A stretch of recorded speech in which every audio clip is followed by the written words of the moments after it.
Assalamualaikum warahmatullahi wabarakatuh dan salam sejahtera kepada semua. Saya Muhammad Hisham Ashraf ingin berkongsi tentang tajuk saya, Bulan Ramadan, Bulan Keampunan. Bulan Ramadan merupakan bulan keampunan bagi semua umat Islam yang berusaha untuk membersihkan diri daripada dosa yang pernah mereka lakukan sebelum ini. Rasulullah SAW pernah bersabda, dan siapa yang berpuasa di bulan Ramadan dan penuh keimanan dan ketulusan, diampunkan baginya semua dosa di sebelum ini. Hadis riwayat Al-Bukhari, Abu Daud dan Muslim. Hadis ini menunjukkan bahawa betapa istimewanya bulan Ramadan.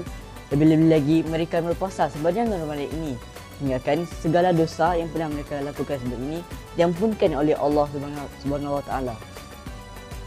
Untuk mengetahui semua, bulan Ramadan juga merupakan bulan di mana pintu taubat dibuka dan semua penghuni kubur dilepaskan dari siksaan kubur mereka.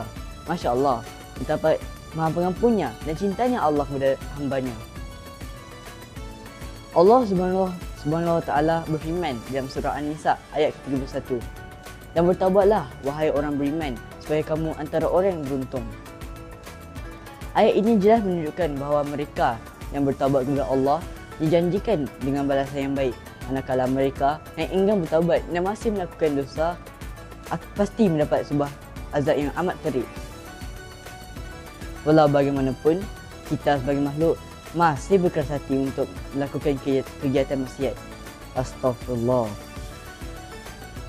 Oleh itu, eloklah kita sebagai umat Islam berusaha untuk meminta dan mengharapkan keampunan daripada Allah Subhanahu Wa Taala.